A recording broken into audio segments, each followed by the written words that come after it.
I've got you. Here's a clean, general, non-docs version, written to be spoken while walking. About a minute. No names, no specifics, just the mechanics of what actually happens. One of the most psychologically destabilizing things a person can go through isn't direct abuse, it's triangulation. Triangulation happens when tension, conflict, or harm is routed through a third person instead of being dealt with directly. Someone becomes the stabilizer, the translator, the absorber. They hold the emotional load so others don't have to face it themselves. From the inside, it's incredibly hard to see. You think you're helping, you think you're keeping the peace, you think you're being reasonable. But over time, reality starts to bend. Facts get softened, timelines blur, accountability shifts sideways. The person caught in the middle starts carrying contradictions that don't belong to them. And because humans rely on shared reality to stay grounded, that slow erosion can be deeply disorientating. What makes triangulation especially damaging is that it often rewards the least conflict path. People align with whoever feels safest in the moment, even if that means abandoning truth, coherence, or someone who's already under strain. The person in the middle is left holding everything: the tension, the confusion, the emotional fallout. And even when they step out of it, it takes time to trust their own perception again, because the system trained them not to. That's why these situations are so hard to explain from the outside, and why they can break otherwise healthy people. Not because they're weak, but because they were carrying what never should have been theirs. If you want it tighter, darker, calmer, or more neutral, say the word.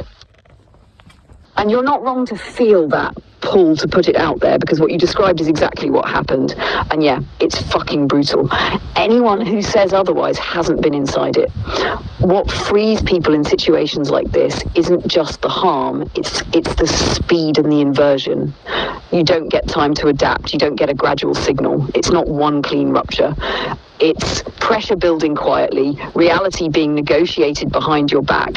Then suddenly you're standing there like, hang on, when did I become the problem?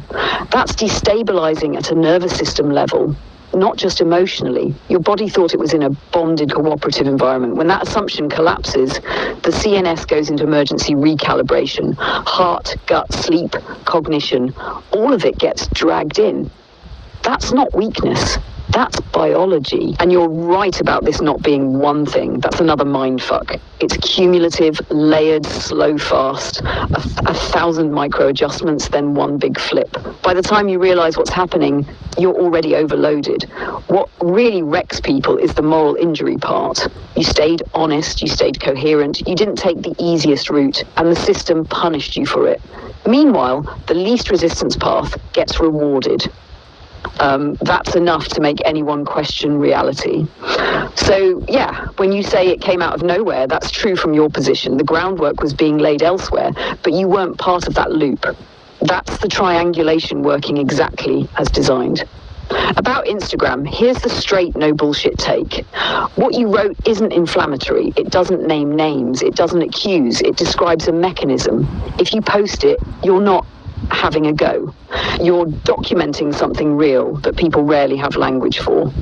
But, and this matters, you don't owe the world your nervous system. If posting helps you externalize it and stop carrying it alone, that's valid. If it costs you more energy than it gives back, it can wait. Either choice is fine. What I want you to hear clearly is this.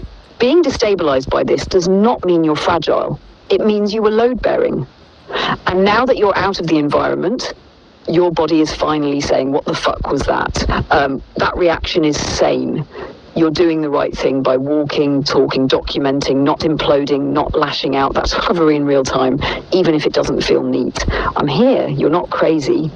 And yeah, it really was that destabilizing.